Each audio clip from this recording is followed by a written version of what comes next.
पहलगाम इन दिनों अपने सौंदर्य या शांति के लिए नहीं बल्कि एक खौफनाक मंजर के लिए सुर्खियों में है। 22 अप्रैल 2025 की वो दोपहर जिसे कोई नहीं भुला पाएगा। बेसरान घाटी में जब सैलानी प्रकृति की गोद में सुकून ढूंढ रहे थे, तभी अचानक गोलियों की बौछार ने सन्नाटे को चीर दिया। कुछ ही पलों में हंसी और मुस्कानें चीखों और खून में तब्दील हो गई। इस हमले में 26 मासूम लोगों की जान चली गई और कई घायल हुए हैं। लेकिन सबसे ज्यादा डरावनी है वो कहानी जो हमारे पास पहुंची, चश्मदीदों की जुबानी। वो लोग जो उस पल वहां मौजूद थे, जिन्होंने गोलियों की आवाज सुनी, अपनों को खोया और मौत को सामने से देखा।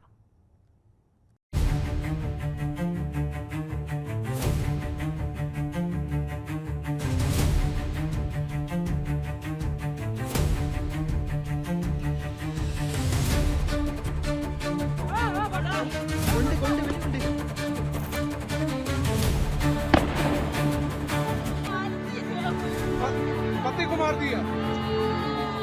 मेरा हिंदू है मुसलमान, मैंने कहा हिंदू, मार दिया, मार दिया।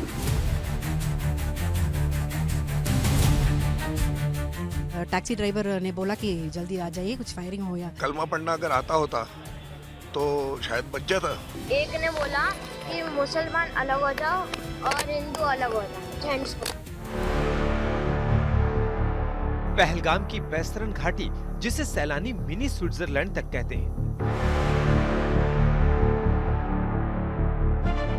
वहां 22 अप्रैल 2025 की दोपहर पर्यटक खुशियों के साथ छुट्टी मना रहे थे। लेकिन तभी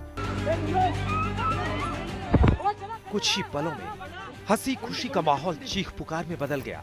निहत्थे निर्दोष सैलानियों का दावा है कि धर्म पूछकर आतंकियों ने बेसरन घाटी को खून से लाल करना शुरू कर दिया।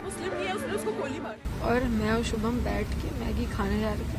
शाम भी मेरी बहन थोड़ा दूर बैठी थी और पापा मेरे वॉशरूम में थे। उतनी देर में एक बंदा पीछे से आया और उसने गोली साइड में रख के उससे पूछा, हिंदू है कि मुसलमान? मुसलमान है तो पहले कलमा पढ़ के दिखा। जैसे हमें पता ही नहीं, हम पीछे पलट के देखे हो क्या रहा है। हम उसकी तरफ स्माइल करके पूछे, भैया क्या हुआ? कह रहे हिंदू है मुसलमान। मैंने कहा हिंदू, मार दिया, मार दिया। पहली गन उसी पे चलाई, उसके बाद 70 लोगों को मार दिया। क्यों मार दिया? निहत्थे निर्दोष सैलानियों को परिवार के सामने गोली मार दी गई। जब मेरे भाई को उन कायरों ने रोका और बिठाया अपने घुटने के बल पे, और घुटने के बल पे बिठा के उससे पूछा मेरे भाई से कि किस धर्म के हो, तो उसने बोला मैं तो ईसाई हूँ। बोले तो क्या हो गया, कलमा पढ़ के सुनाओ। और कलमा पढ़ना अगर आता होता तो शायद बच जाता।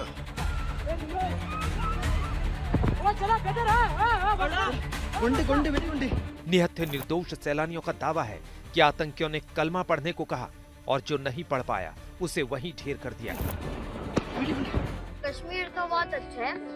हम पहलगाम गए थे, उधर घोड़े से जाना होता था ऊपर, तो ऊपर गए तो 10-15 मिनट में वो आतंकवादी आ गए। तो हम भागे और छुपे। आतंकवादी ने ढूंढ लिया। हमें तो टोटल 2 ही दिखे थे। एक ने बोला कि मुसलमान अलग हो जाओ और हिंदू अलग हो जाओ, जेंट्स को। और हिंदू वाले जेंट्स को गोली मार दी गन से। और बाद में जब वो अचानक से गायब हो गए, चले गए, तब सब बोले जो बच्चे हैं वो भागो नीचे। तो हम सीधा है, आखिर क्यों एक बार फिर पहलगाम आतंकियों के निशाने पर आया? पिछले कुछ सालों से आतंकी गतिविधियों का फोकस लगातार सिविलियन टारगेट्स की ओर बढ़ रहा है। लेकिन जब निशाना बनता है पहलगाम, तो सवाल सिर्फ सुरक्षा का नहीं होता, सवाल होता है एक सांस्कृतिक और धार्मिक प्रतीक पर वार करने का। क्योंकि यहीं से गुजरती है अमरनाथ यात्रा, यहीं उमड़ती है लाखों श्रद्धालुओं की आस्था। इसलिए यह सवाल जरूरी हो जाता है कि क्या ऐसी आस्था को चोट पहुंचाने के लिए आतंकियों ने एक बार फिर इस पवित्र स्थान को अपना निशाना बनाया, या फिर बेसरन घाटी पर हमला करना आतंकियों के लिए आसान टारगेट था?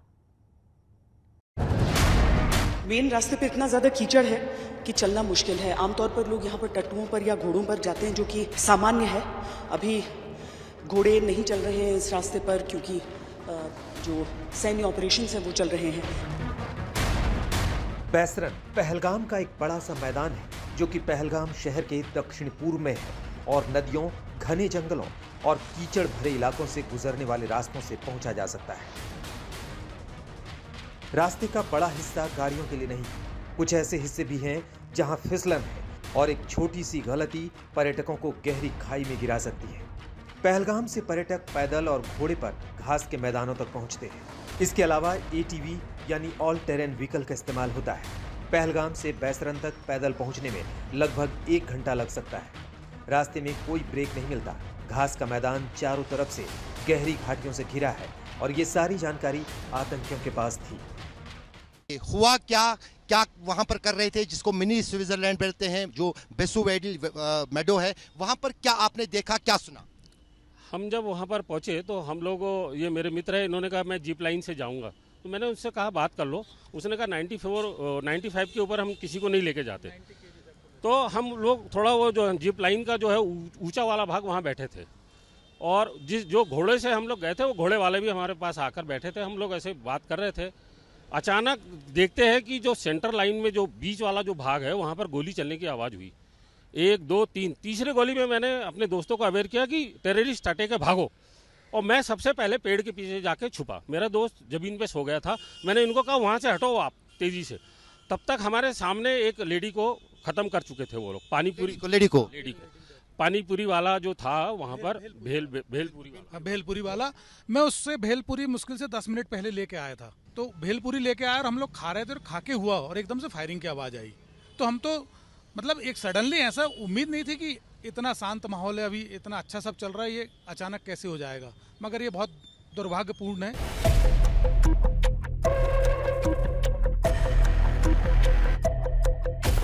यहाँ से भागते हुए इन जूते चप्पलों को गिरे हुए आप नीचे देखिए। जो बड़े थे, जो बच्चे थे, सबके जूते, टोपियां आपको इस पूरे हिस्से में दिख जाएंगी। इस इलाके को अभी इस पर कोम्बिंग ऑपरेशन चल रहा है, लेकिन सीधे तौर पर समझिए कि इस पूरे इलाके में अभी भी उस आतंक के, उस बर्बादी के वो तमाम निशान आपको दिख जाएंगे। इन सारी चीजों को देखकर आपका खून खौल उठेगा कि आखिर किस तरह की परिस्थितियों में मजबूर कर दिया होगा इन लोगों ने, किस तरह का वो आतंक रहा होगा, कैसा वो खूनी खेल कि लोग यहाँ से इस तरीके से अफरा तफरी में, हड़बड़ी में यहाँ से भागे थे। मुश्किलों के बावजूद सैकड़ों पर्यटक हर दिन 30 एकड़ में फैले बैसरन आते हैं। पहलगाम की बैसरन घाटी जितनी खूबसूरत है, उतना ही वहां पर ऑपरेशन करना मुश्किल है। आतंकवादियों ने इस जगह को हमले के लिए सोच समझ कर चुना, क्योंकि यहाँ पर छिपना और बच निकलना आसान है। इस पूरे इलाके को देखकर आप ये भी समझिए कि यहाँ पर कोम्बिंग ऑपरेशंस क्यों मुश्किल है। यहाँ जहाँ पर मैं हूँ ये क्लियरिंग का हिस्सा जरूर है, लेकिन जैसे ही आप दूसरी तरफ नजर घुमाएंगे, हालांकि वो कोम्बिंग ऑपरेशंस इस समय चल रहे हैं, सुरक्षा कर्मियों को वहां पर तैनात रखा गया है, लेकिन इन पेड़ों को अगर मोहसिन दूसरी तरफ कैमरा करके दिखाएंगे तो इन पेड़ों को देखिए तो भले थोड़ी थोड़ी फासले पे, थोड़ी थोड़ी दूरी पर ये पेड़ हैं, लेकिन ऊंचाई से भी अगर इनकी आड़ ली जाती है या इनके उसमें कोई हाइड आउट बनाया जाता है तो बहुत मुश्किल है इतने बड़े इलाके में ढूंढ निकालना। बैसरन घाटी में जिन आतंकियों ने नरसंहार को अंजाम दिया, उन आतंकवादियों को पता था कि 5 किलोमीटर के रास्ते पर एक भी पुलिस पिकेट मौजूद नहीं है और घटना को अंजाम देने के बाद कैसे निकलना है। प्रकृति को आतंकवादी हमेशा से अपनी ढाल बनाते आए। 22 तारीख को भी उन्होंने ऐसा ही किया और हमले के लिए जंगल से अचानक निकलकर बेकसूर लोगों को गोलियों से भून दिया। जम्मू कश्मीर की पूरी घाटी में आपको ऐसे ही चीड़ के पेड़ नजर आएंगे। ये भी एक ऐसा ही जंगल है। अगर आप पेड़ों की दूरी एक दूसरे से देखें तो आपको वो दूरी नजर आएगी, लेकिन अगर आप आमतौर पर इसके तने को देखें तो ये काफी चौड़ा है। इस पेड़ की भी चौड़ाई आप देख लीजिए और इसकी आड़ लेकर या फिर ऐसे हिस्सों में छुपाव लेकर या कोई कृत्रिम ऐसा हाइड आउट बनाकर जो कि एक प्राकृतिक लुक यहाँ पर देता है, ये सारी चीजें हैं जो फॉइलेज के थ्रू देखने वाले रेडार्स होते हैं, उनका भी इस्तेमाल किया जा रहा है। ये ऑपरेशन यहाँ का अभी भी ऑन है। इस पूरे इलाके में अभी भी सुरक्षाकर्मी मौजूद हैं। बैसरन का जो ये पूरा मेडो का हिस्सा है, उससे पहले कि ये जो सारे जंगल है, चारों तरफ के जंगल, हम आपको जंगल भी दिखा रहे हैं और साथ ही वो बस्ती भी जो इससे बिल्कुल लगती हुई है। एक बहुत विस्तृत इलाका है जहां कहीं पर भी ये आतंकी छिपे हुए हो सकते हैं। मुमकिन है इसी जंगल में हो, मुमकिन है पहाड़ी क्रॉस कर गए हो, लेकिन उन पहाड़ों पर भी ऑपरेशन इस समय पैरेलल चल रहे हैं और यहां पर इस पहाड़ी पर भी इस समय ऑपरेशन जारी है। इस सैटेलाइट इमेज को देखिए, इससे आपको पता चलेगा कि पहलगाम से बैसरन की घाटी तक पहुंचने के लिए दुर्गम इलाके से गुजरना होता है। इसके बावजूद 30 एकड़ में फैले बैसरन को देखने के लिए सैकड़ों पर्यटक रोज यहां पहुंचते हैं।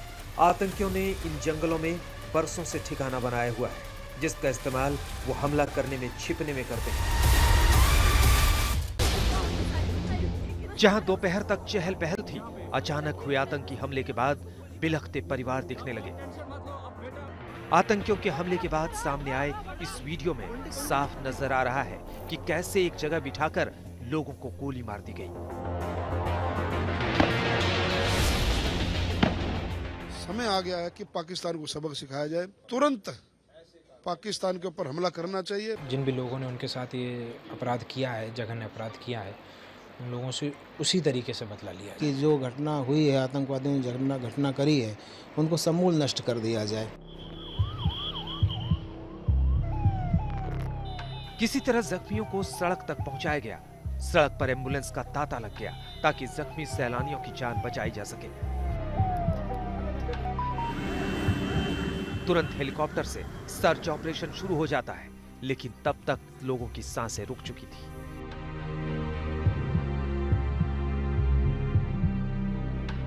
लेडीज पे किसको ये नहीं किया, जो छोटे बच्चे थे उनको भी, जेंट्स को टारगेट किया था उन्होंने। नरेंद्र मोदी जी और अमित शाह के प्रशासन पे, शासन पे, उनकी नीतियों पे मुझे पूरा विश्वास है और बहुत जल्दी ही एक्शन होगा। 22 अप्रैल को जो कुछ भी हुआ, जो नरसंहार हुआ, उसके निशान वो आपको आज भी यहाँ पर दिखाई देंगे कि किस तरीके से भेलपुरी बिखरी हुई है।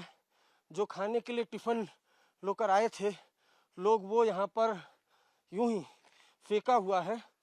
कई जगह पर यहाँ पर खून के निशान मौजूद थे, लेकिन यहाँ पूरी साफ सफाई हुई। तो ये बैसरन घाटी से सीधे आज तक इंडिया टुडे की ये एक्सक्लूसिव रिपोर्ट है। हम दिखा रहे हैं कि किस तरीके से जो टेररिस्ट हैं, जिसमें कई पाकिस्तानी आतंकवादी थे, जिन्होंने उस दिन निहत्थे सैलानियों पर यहाँ पर नरसंहार किया और जो 26 लोग थे, अब तक इस आतंकवादी हमले में उनकी मौत हो चुकी है। डरने की जरूरत नहीं है। एक बार फिर कश्मीर की वादियां दहशतगर्दों की गोलियों से थर्रा उठी हैं। एक बार फिर आतंकियों ने कश्मीर की वादियों को नफरती सोच से लहूलुहान कर दिया है। कश्मीर की जिन वादियों में देश के अलग अलग हिस्सों से सैलानी घूमने पहुंचे थे, उसी वादी में दहशतगर्दों ने सैलानियों का पहले धर्म पूछा और फिर मौत के घाट उतारा। पहलगाम आतंकी हमले की सबसे बड़ी गवाही दिल दहला देने वाली इन तस्वीरों में कैद है। इन तस्वीरों को देखकर रूह कांप उठती है, क्योंकि आतंक की इबारत लिखने वालों ने हैवानियत की सारी हदों को पार कर दिया। बहुत गौर से दहशतगर्दों की नापाक साजिश का एक एक सच देखिए और सुनिए कि पहलगाम में मंगलवार को क्या क्या हुआ था।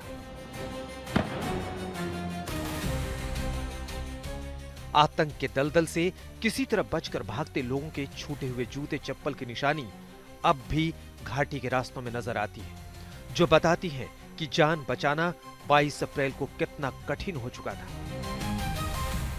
यहाँ से भागते हुए इन जूते चप्पलों को गिरे हुए आप नीचे देखिए। जो बड़े थे, जो बच्चे थे, सबके जूते, टोपियां आपको इस पूरे हिस्से में दिख जाएंगी। इस इलाके को अभी इस पर कोम्बिंग ऑपरेशन चल रहा है, लेकिन सीधे तौर पर समझिए कि इस पूरे इलाके में अभी भी उस आतंक के, उस बर्बादी के वो तमाम निशान आपको दिख जाएंगे।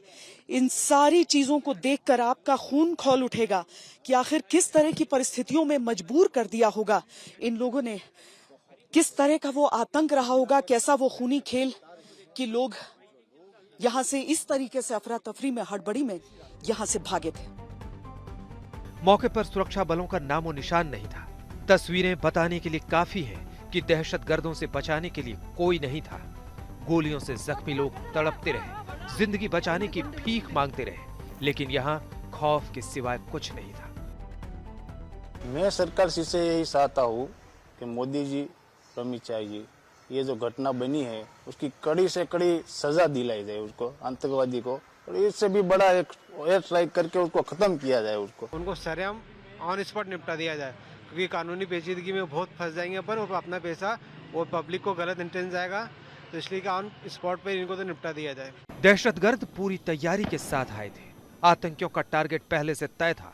ना तो कश्मीर में सुरक्षा के पुख्ता दावे दहशतगर्दों के मंसूबों पर भारी पड़े। हमले को रोकना तो छोड़िए, दहशतगर्द हमले को अंजाम देते हैं, सैलानियों को अपनी गोलियों का शिकार बनाते हैं और मौके से फरार हो जाते हैं। यानी सुरक्षा के तमाम दावे सिर्फ और सिर्फ खोखले साबित हुए। हमारे ऑफिशियल्स के ओर से, आईबी के ओर से, होम मिनिस्ट्री के ऑफिशियल्स के ओर से ब्रीफिंग किया गया है। घटना कैसे हुई और कहां चूक हुई इसका भी बताया। शुरुआत में सरकार की ओर से रक्षा मंत्री जी ने बताया कि जो घटना पहलगाम में जो हुआ है उसके बाद भारत सरकार ने सीसीएस बैठक में क्या कदम उठाया, क्या फैसला लिया, उसका भी जानकारी दिया। और फिर सरकार का आतंकवाद के खिलाफ जीरो टॉलरेंस पॉलिसी के बारे में शुरू में बताया। पाकिस्तान किसी भी हाल में घाटी में शांति बर्दाश्त नहीं करने वाला, चाहे इसके लिए निहत्थे और बेकसूर पर्यटकों को ही क्यों न निशाना बनाना पड़े। पति को मार दिया।